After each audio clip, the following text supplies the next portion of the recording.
semua jemaat dan saudara-saudara sekalian dimanapun Anda berada, kami sangat bersyukur dan diberkati karena hari ini kita boleh sama-sama bersekutu, berhimpun untuk beribadah secara online merayakan Hari Jumat Agung. Hari Jumat Agung adalah hari perayaan di mana kita merayakan sengsara dan wafat Kristus. Wafat Kristus yang pertama-tama adalah bukti dan wahyu daripada Tuhan kita, Bapa yang kekal yang mengasihi kita dan dunia secara global, sehingga Ia mengutus putranya yang tunggal untuk menyelamatkan kita, orang yang berdosa, meskipun harus mengalami penderitaan, penganiayaan, dan mati disalibkan. Di hari ini mari kita sama-sama meneliti diri kita masing-masing. Kita mohon ampun pada Tuhan atas segala dosa pelanggaran di hari-hari yang telah berlalu. Dan hari ini mari kita juga bersyukur karena karya penebusannya kita telah menjadi orang-orang baru, menjadi manusia baru yang dilayakkan dan disebut sebagai anak-anak Tuhan yang hidup. Mari kita mulai ibadah perayaan hari ini dengan berdoa. Bapa kami yang baik, Bapa yang sangat baik, Bapa yang mengasihi kami dengan kasih yang kekal, kami bersyukur dan berterima kasih Bapa, karena kasih-Mu yang besar kepada kami, sehingga Engkau mengutus putra-Mu, Tuhan Yesus Kristus, untuk datang ke dunia ini sebagai manusia dan harus mengalami penderitaan, sengsara, dan akhirnya wafat di kayu salib untuk menebus dosa-dosa kami. Karena kematiannya lah kami, orang-orang yang semula begitu berdosa dan hina, jauh daripadamu, akhirnya kami dilayakkan dan mendapat bagian di dalam kerajaan-Mu. Ya Bapa, kiranya hari ini kami benar-benar diubahkan dan menjadi manusia baru yang dibebaskan dari kuasa maut, dan kami mendapat kemenangan karena karya penyaliban Kristus, sehingga kami dapat melakukan segala tanggung jawab dan tugas kami di dalam kehidupan ini Bapa, yang telah Engkau berikan pada kami masing-masing Bapa, untuk menyalurkan kasih-Mu kepada orang lain di sekeliling kami dimanapun kami berada, dan memberitakan Bapa kasih-Mu, penyertaan-Mu, dan karya penebusan-Mu melalui putra-Mu Yesus Kristus di kayu salib kepada orang lain yang masih jauh, yang belum percaya. Beri kami kekuatan Bapa, agar kami mampu untuk melaksanakan tugas dan tanggung jawab kami yang besar dan yang agung daripada-Mu ini. Kami serahkan Bapa ibadah hari ini dari awal, pertengahan hingga akhirnya. Berkati kami semua Bapa, urapi setiap kami dengan kuasa Roh Kudus-Mu Bapa. Kiranya Bapa, inilah segala doa ucapan syukur kami. Hanya di dalam nama-Mu Tuhan Yesus Kristus kami telah berdoa dan ucap syukur. Haleluya, amin. Mari kita lebih dalam lagi datang ke hadirat Tuhan. Kita datang di bawah kaki salib Tuhan Yesus dan kita bersyukur kepadanya. Kita memuji Dia dengan lagu-lagu penyembahan dan pujian yang akan kita nyanyikan sebentar lagi. Dan nanti kita juga akan melihat satu klip cerita tentang sengsara dan wafat Kristus. Kiranya Jumat Agung ini boleh membawa perubahan dan pengharapan baru di dalam kehidupan kita masing-masing. Terima kasih saudara sekalian. Selamat beribadah, selamat merayakan Hari Jumat Agung. Tuhan Yesus memberkati kita semua. Mari kita mengangkat suara kita di hadapan Tuhan. Kita kepada Tuhan. Karena kepada Tuhan ada yang penuh kasih, ada yang ramah lembut Tuhan.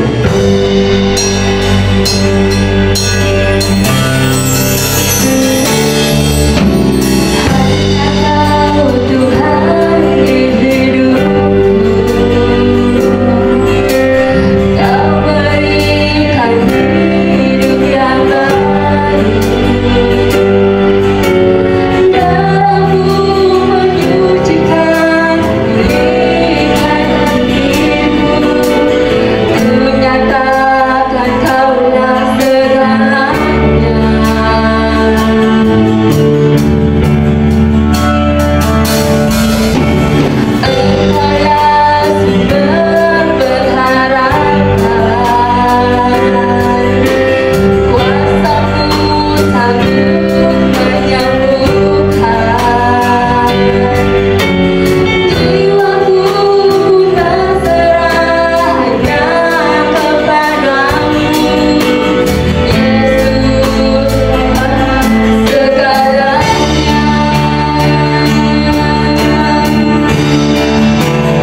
tangkap dia.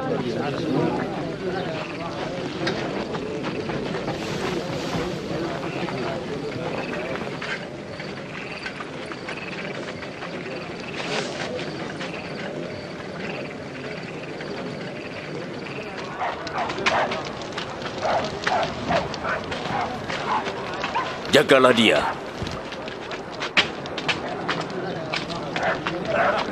Para prajurit membawanya ke halaman dan mengolok-olok dia sebagai Raja Bani Israel. Inilah juga seorang raja. Katakan, apa yang akan terjadi? Engkau akan selamatkan kami, Yang Mulia. Menyelamatkan kami. Orang ini juga bersama Isa? Aku tidak mengenal dia. Aku lihat mereka bersama.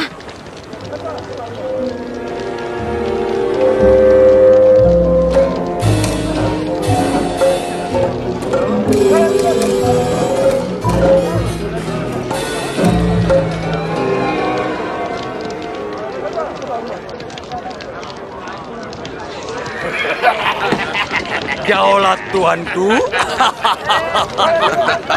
Bagaimana menghormati orang? Kau juga salah satu dari mereka. Tidak, bukan aku.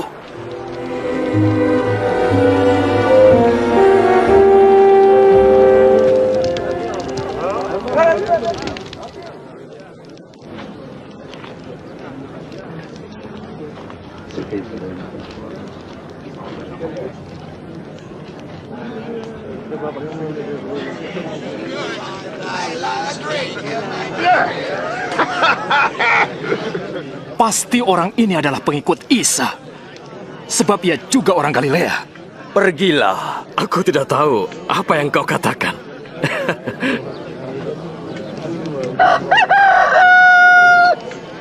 Isa menoleh dan menatap Petrus. Lalu Petrus ingat apa yang dikatakan Isa kepadanya. Sebelum ayam berkokok hari ini, engkau akan menyangkal aku 3 kali.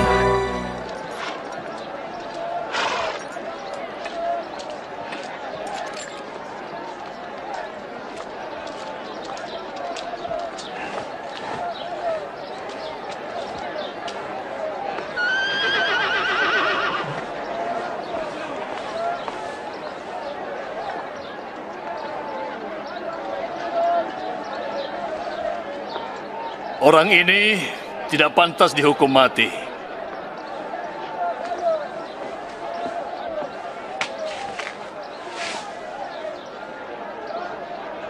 Jadi aku akan menghajarnya dan melepaskannya. Engkau wajib membebaskan seorang tahanan pada hari raya ini. Bebaskanlah Barabas bagi kami. Ya, Barabas. Dan singkirkan orang ini. Ya, bebaskan Barabas.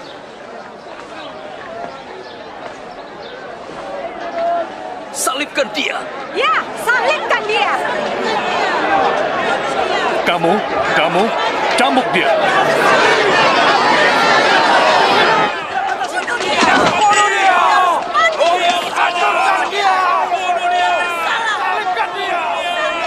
Apalagi yang kau tunggu, Pilatus?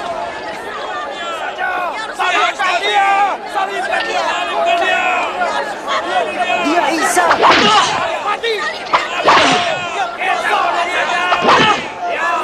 Mengapa kau menyiksanya? Biarkan dia. Dia masih.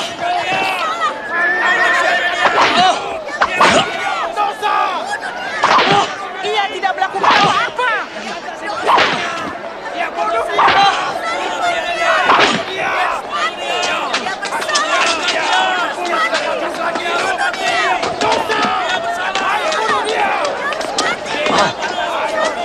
Suruh dia berdiri.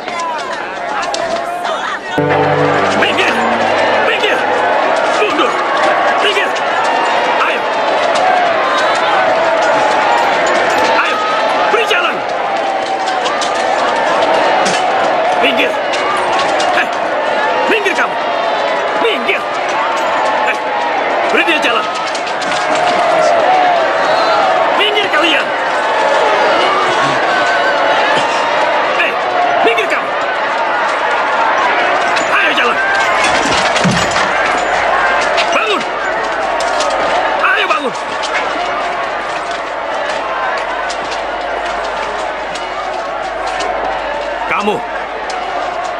Siapa namamu? Simon, orang Kirene.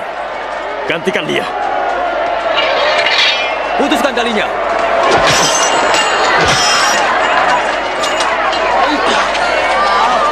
Kau, pikul ini. Ayo jalan, cepat. Mundur. Mundur. Pinggir, pinggir semuanya.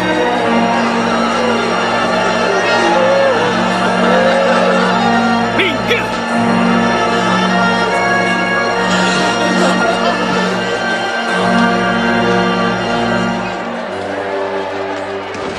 Kami menangisimu, junjungan. Minum ini, minumlah. Minumlah, junjungan. Putri Yerusalem, jangan tangisi aku, tapi tangisilah dirimu dan anak-anakmu. Sebab jika orang bisa berbuat begini terhadap kayu hidup, apalagi terhadap kayu kering. Allah menolong junjungan. Kami mendoakan junjungan.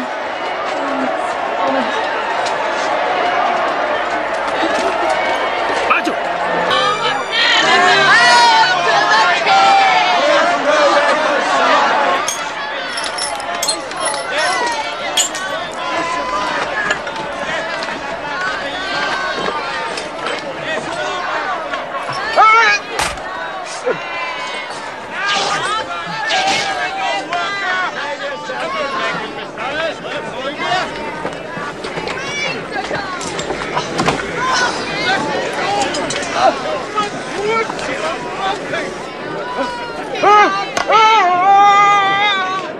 Ayo terus.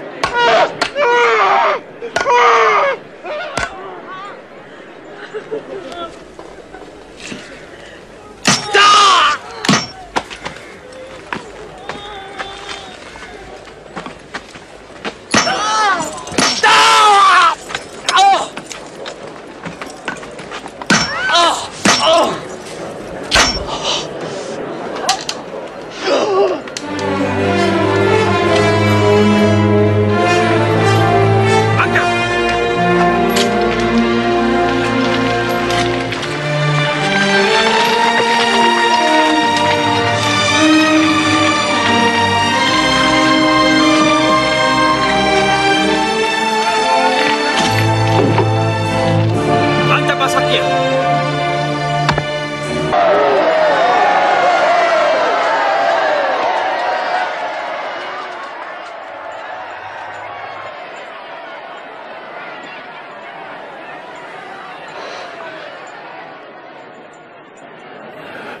Ampuni mereka, Bapa. Mereka tidak tahu yang mereka perbuat.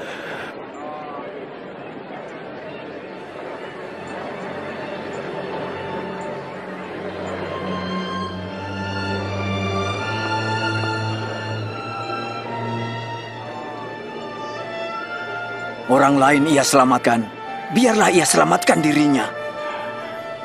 Ya, jika engkau Al-Masih, selamatkanlah dirimu. Turunlah dari salib. Tunjukkan salah satu mujizatmu.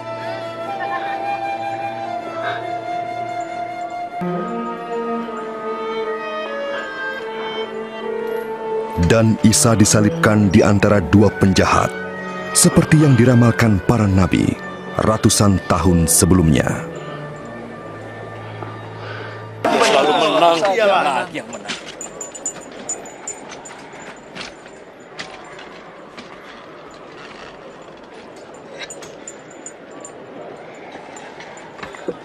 Di atas kepalanya tertulis, "Inilah Raja Bani Israel."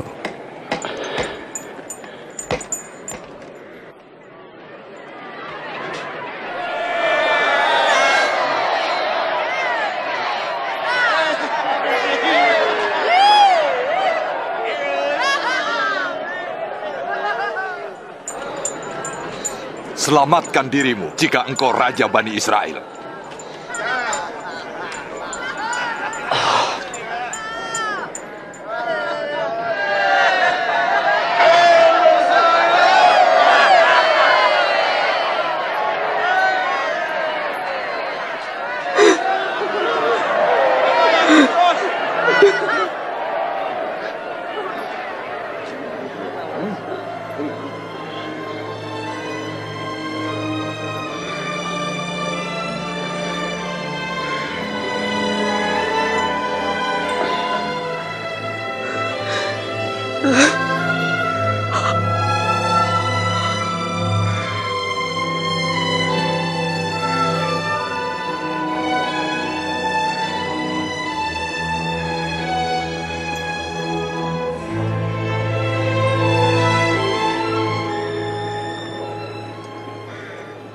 Waktu itu kira-kira tengah hari. Kegelapan meliputi seluruh daerah itu sampai menjelang sore.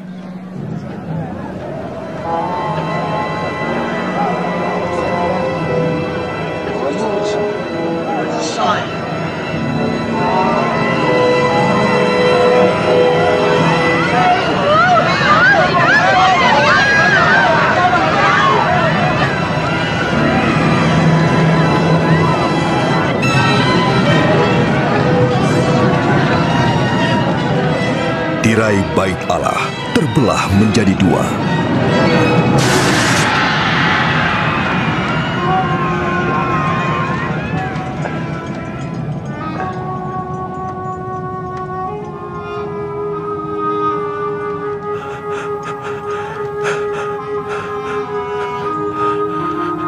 Ya Bapa,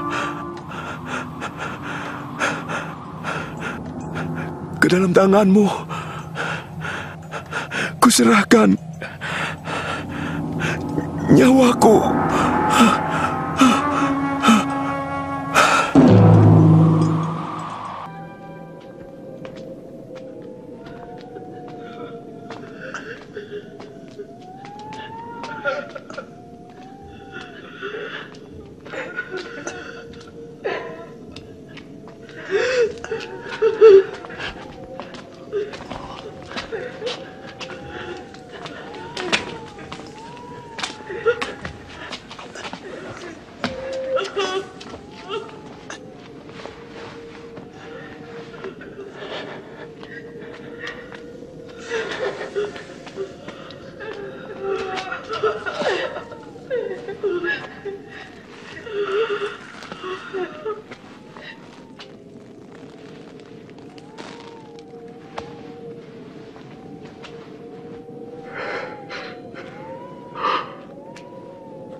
Maaf, kami mengiringi jenazah junjungan kami. Tidak apa-apa. Tapi marilah, hari Sabat hampir tiba.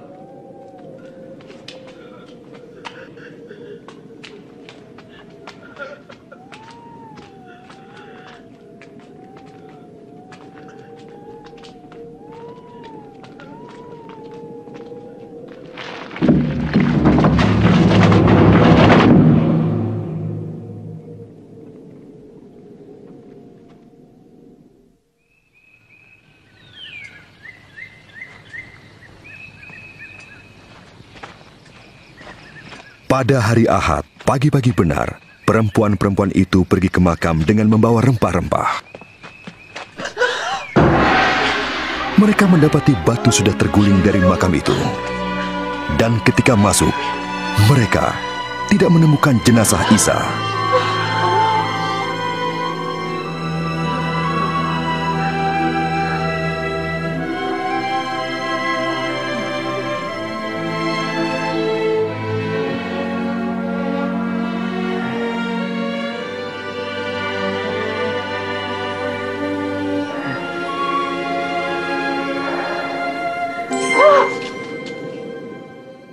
Mengapa kamu mencari Dia yang hidup di antara orang mati? Ia tidak ada di sini. Ia telah bangkit, seperti yang telah dikatakannya ketika di Galilea, bahwa Sang Anak harus diserahkan ke tangan orang-orang berdosa, disalibkan dan bangkit pada hari yang ketiga.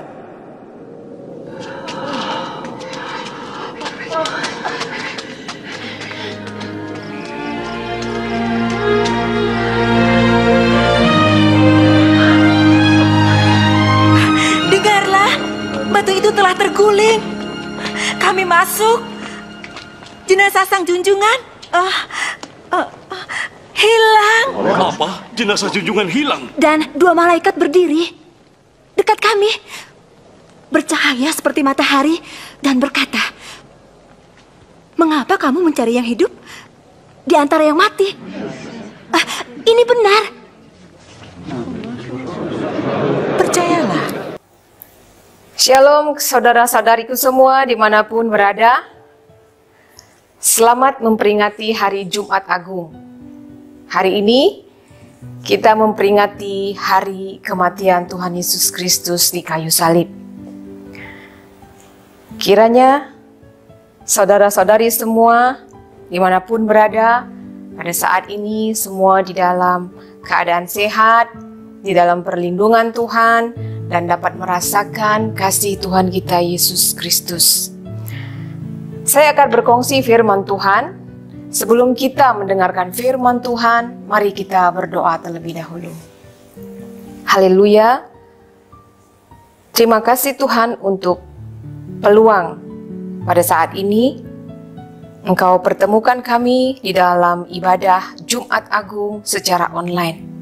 Tuhan, kami bersyukur kalau hari ini kami seluruh umat percaya boleh mengenang betapa baiknya Tuhan, pengorbanan Tuhan untuk hidup kami.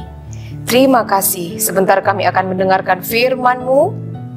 Kami mohon Roh Kudus-Mu yang bekerja atas kami, yang mendengarkan, dan juga hamba-Mu yang menyampaikan firman-Mu. Di dalam nama Tuhan Yesus Kristus kami berdoa dan bersyukur. Amin.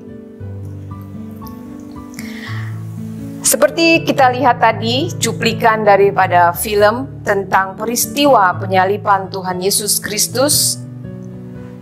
Saya yakin banyak di antara kita setiap kali melihat film tersebut, meskipun kita sudah menyaksikannya beberapa kali, kita masih merasa sebak, haru, bahkan tidak sedikit yang menitiskan air mata. Peristiwa penyaliban Tuhan Yesus yang sangat dramatis, yang sangat mengharukan, bahkan sangat menggemparkan. Bagaimana orang ramai mengolok-olok Tuhan Yesus, bahkan sampai menyalibkan Dia hingga akhirnya Dia mati.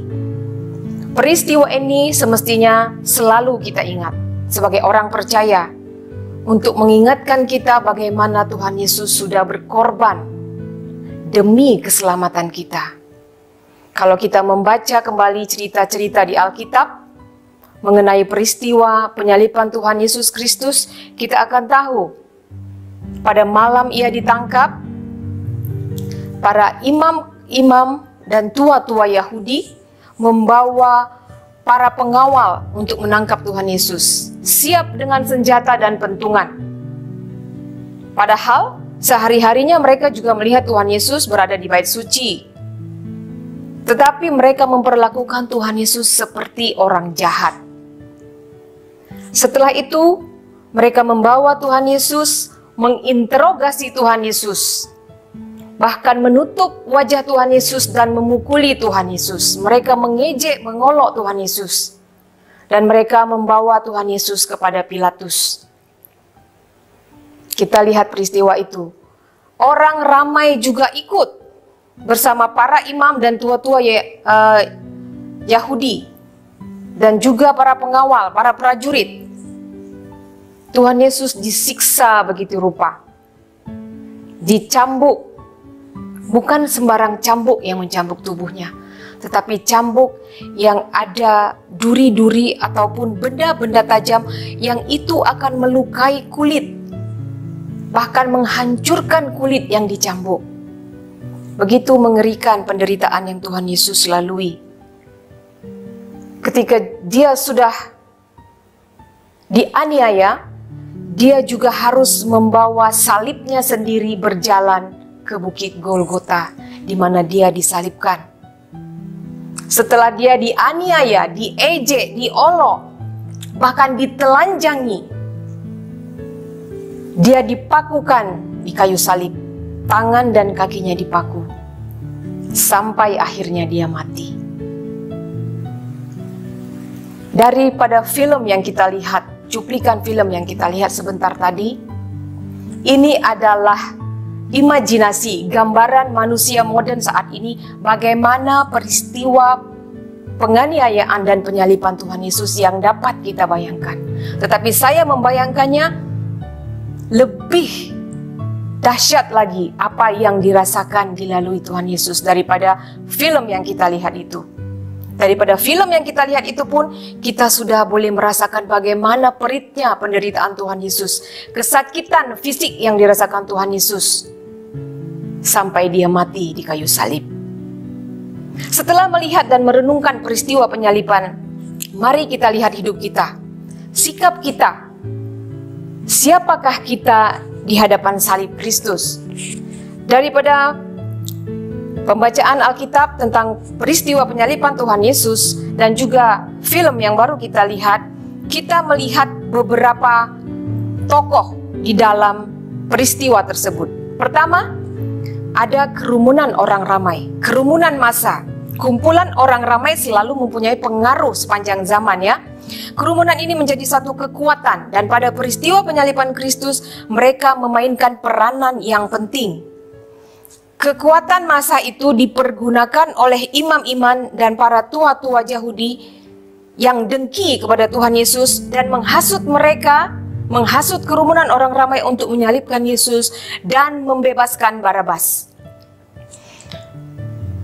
Dalam Matius 27 ayat 20 kita dapat membaca, tetapi oleh hasutan imam-imam kepala dan tua-tua, orang banyak bertekad untuk meminta supaya Barabas dibebaskan dan Yesus dihukum mati. Kedengkian para imam dan tua-tua Yahudi yang menghasut kerumunan massa orang banyak untuk menyalibkan Tuhan Yesus, menghukum mati Tuhan Yesus. Dan mereka meminta Barabas dibebaskan. Barabas yang adalah seorang penjahat besar pada masa itu. Apakah kita seperti salah seorang dalam kerumunan tersebut yang dengan mudahnya hanya mengikuti arus, hanya mengikuti apa yang orang ramai lakukan? Apakah kita seperti itu? Apakah kita salah satu di dalam kerumunan itu? Bagaimana kita bisa menonjol dalam kerumunan orang ramai? Apakah hidup kita dipengaruhi oleh kerumunan massa, dipengaruhi oleh orang ramai, arus zaman ini?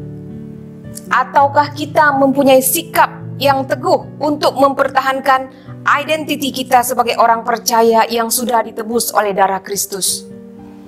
Meskipun kita di tengah kerumunan massa yang pastinya tidak sejalan dengan kita, tidak seiman dengan kita, bagaimana sikap kita? Kita harus bertanya kepada diri kita sendiri.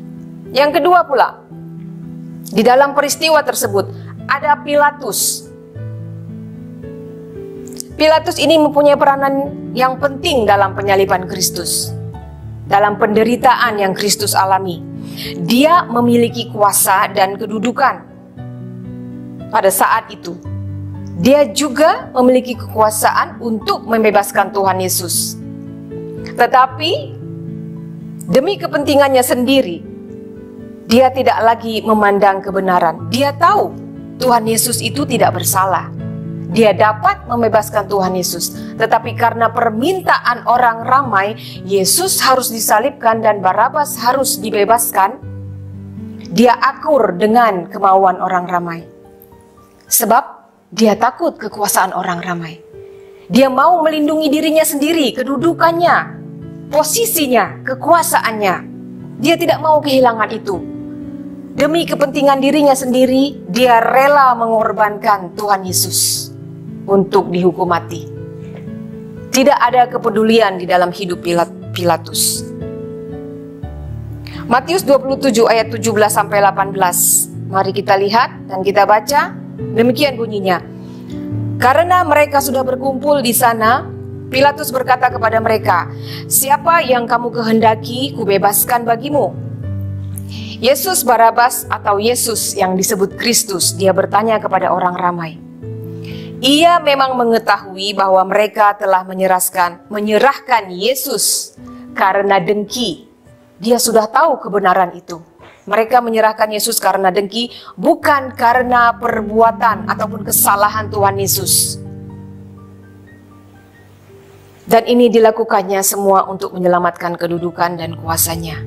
Dia mengikuti kehendak orang ramai, membelakangi hati nuraninya dan kebenaran. Itu yang dilakukan Pilatus. Bagaimana pula dengan saudara dan saya? Bagaimana dengan kita sekarang? Apakah di dalam hidup kita sebagai orang percaya, kita pernah atau bahkan sering mengetepikan Kristus untuk kepentingan kita? Demi karir, demi bisnis atau usaha kita, demi kerjaya kita, kedudukan kita, atau bahkan kuasa yang kita miliki sekarang, demi menyelamatkan diri kita sendiri, kekayaan atau harta benda yang kita miliki, apa saja yang kita miliki sekarang, apakah kita rela mengetepikan kebenaran, bahkan mengorbankan orang lain yang penting kita selamat untuk kepentingan diri kita sendiri? Sikap tidak peduli terhadap sesama. Apakah ada sikap seperti itu di dalam hidup kita yang sudah mengaku sebagai orang percaya yang sudah ditebus Tuhan Yesus? Yang ketiga, kita lihat pula di dalam peristiwa penyaliban Tuhan Yesus, di dalam kerumunan orang ramai itu ada perempuan yang mengiring ataupun melayani Tuhan Yesus. Di antara mereka adalah Maria Magdalena. Selama Yesus melayani dengan murid-muridnya, perempuan-perempuan ini menolong, melayani Yesus dan murid-murid Yesus di dalam pelayanan mereka. Perempuan-perempuan ini begitu mengasihi Tuhan Yesus. Mereka mengenal siapa Yesus, dan mereka sudah merasakan menerima pengampunan sejati daripada Tuhan Yesus, penerimaan daripada Tuhan Yesus. Mereka tahu Tuhan Yesus itu adalah anak Allah. Mereka menunjukkan ketika mereka sudah mengenal siapa Tuhan Yesus, menerima pengampunan Tuhan Yesus, mereka menunjukkan kasih dengan setia mengiring Tuhan Yesus. Bahkan ketika peristiwa penyaliban itu, siksaan yang diderita Tuhan Yesus, mereka tetap mengikut Tuhan Yesus. Sampai di kayu salib, dan bahkan sampai Yesus dikuburkan. Dan kalau kita baca Alkitab kita, para perempuan ini juga yang pertama kali mengetahui tentang kebangkitan Tuhan Yesus. Bukan murid-murid Tuhan Yesus, tapi para perempuan ini. Kita buka dalam Matius 28 ayat 5-7. Begini bunyinya, akan tetapi malaikat itu berkata kepada perempuan-perempuan itu, janganlah kamu takut, sebab aku tahu kamu mencari Yesus yang disalibkan itu. Ia tidak ada di sini, sebab ia telah bangkit, sama seperti yang telah dikatakannya. Mari, lihatlah tempat ia berbaring. Dan segeralah pergi dan katakanlah kepada murid-muridnya bahwa ia telah bangkit dari antara orang mati. Ia mendahului kamu ke Galilea, di sana kamu akan melihat dia. Wow. Bahkan berita tentang kebangkitan Tuhan Yesus diberitakan kepada para perempuan ini. Dan perempuan ini yang membawa berita itu kepada para murid-murid. Mereka mendapat peluang yang begitu istimewa. Malaikat memberitahukan kepada mereka, bukan kepada murid-murid. Mereka yang begitu mengasihi Tuhan Yesus, sebab mereka sudah merasakan bagaimana Tuhan Yesus menolong mereka. Tuhan Yesus menerima, mengampuni mereka. Kalau kita lihat peristiwa itu, perbuatan mereka, bagaimana sikap hidup kita setelah menerima keselamatan dari Kristus. Kita yang mengaku sudah percaya, menerima keselamatan, pengampunan dosa daripada Tuhan Yesus Kristus. Apakah kita juga sudah menyerahkan hidup kepada Kristus sepenuhnya untuk melayani Kristus? Sungguhkah kita yang sudah mengaku sebagai orang percaya merasakan benar-benar bagaimana pengampunan Kristus? Kalau kita melihat, kita kembali lagi kepada peristiwa tentang penganiayaan dan penyaliban Kristus. Saudara dan saya, kita boleh bayangkan, seharusnya kitalah yang berada di posisi itu. Kitalah yang disiksa, kitalah yang dihukum mati karena dosa-dosa kita. Bayangkan, di dalam peristiwa tersebut, kalau kita ada di situ, apa yang boleh kita lakukan? Mungkin kalau kita melihat film tadi, kita di dalamnya, kita di tengah-tengah kerumunan massa, kita tidak boleh berbuat apa-apa. Tetapi pada saat itu, pada saat Tuhan Yesus disalibkan dan mati, beribu-ribu tahun dahulu, pada saat itulah dia mati untuk saudara dan saya. Dia menebus dosa saudara dan saya. Dia menggantikan saudara dan saya untuk dihukum mati karena dosa-dosa kita. Dia dihukum atas perbuatan yang tidak dia lakukan. Dia dengan rela berkorban, mengorbankan nyawanya untuk kehidupan kita, untuk keselamatan kita. Mari kita renungkan peristiwa pada hari ini, hari Jumat Agung ini adalah peristiwa tentang kesengsaraan dan penyaliban Tuhan Yesus dan kematian Tuhan Yesus. Mari kita renungkan bagaimana pengorbanan Tuhan Yesus di kayu salib. Bagaimana penderitaan Tuhan Yesus yang sudah alami di kayu salib untuk keselamatan kita, untuk saudara dan saya. Bagaimana pengorbanannya? Setelah kita menerima pengampunan Tuhan Yesus, keselamatan dari Tuhan Yesus, bagaimana sikap kita? Siapa kita di depan salib Tuhan Yesus? Bagaimana sikap kita? Hidup kita yang kita jalani saat ini di hadapan Tuhan Yesus. Apakah kita seperti kerumunan massa itu yang hanya mengikut arus, tidak peduli dengan pengorbanan Tuhan Yesus? Apakah kita seperti Pilatus yang hanya mementingkan diri sendiri, bahkan mengorbankan orang lain untuk kepentingan kita? Ataukah kita mau mengikut para perempuan-perempuan yang mengasihi Tuhan Yesus dan melayani Tuhan Yesus dengan segenap hati mereka? Mari kita renungkan tentang penderitaan Tuhan Yesus dan keselamatan yang kita perolehi dari pengorbanan Tuhan Yesus pada hari Jumat Agung ini. Mari kita berdoa untuk menutup ibadah ini. Mari kita berdoa bersama-sama.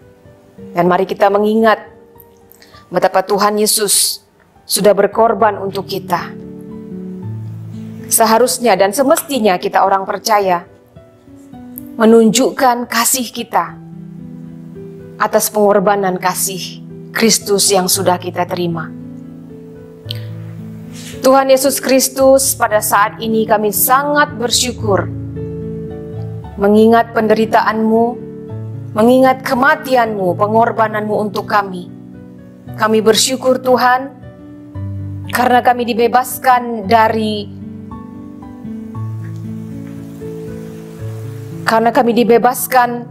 dari hukuman mati atas dosa-dosa kami. Bahkan kami diperdamaikan dengan Allah karena pengorbanan Tuhan Yesus. Karena pengorbanan Tuhan Yesus, Yesus mati di kayu salib, kami boleh hidup pada saat hari ini. Kami juga boleh mempunyai satu pengharapan untuk hidup yang kekal di masa nanti. Terima kasih Tuhan Yesus. Pada hari ini biarlah kami merenungkan, kami mengingat kembali bagaimana Tuhan Yesus begitu menderita dan bagaimana Tuhan Yesus berkorban untuk dosa-dosa kami. Tuhan Yesus yang tidak berdosa sudah dibuat berdosa karena kami. Terima kasih Tuhan Yesus, terima kasih. Kami bersyukur untuk pengorbanan-Mu bagi kami. Biarlah kami yang sudah sungguh-sungguh merasakan pengorbanan Tuhan Yesus untuk kami, keselamatan yang sudah kami terima, kami nyatakan di dalam kehidupan kami sehari-hari. Kami nyatakan melalui sikap hidup kami, melalui pelayanan kami. Terima kasih Bapa di surga untuk setiap yang Tuhan sudah berikan kepada kami, untuk setiap kasih karunia Tuhan yang kami terima di sepanjang hidup kami. Kami bersyukur Bapa, kami bersyukur. Haleluya. Terima kasih, terpujilah nama-Mu. Dan saya berdoa pada saat ini Tuhan untuk setiap anak-anak Tuhan, jemaat-Mu dimanapun mereka berada. Tuhan melawat mereka, Tuhan menjaga mereka, Tuhan melindungi mereka, memberkati mereka. supaya mereka semua juga boleh sungguh-sungguh merasakan pengampunan dan keselamatan yang daripada Tuhan Yesus. Terima kasih, haleluya. Di dalam nama Tuhan Yesus Kristus, Juru Selamat dan Penebus kami berdoa dan bersyukur. Haleluya. Amin. Tuhan Yesus memberkati dan selamat hari Jumat Agung.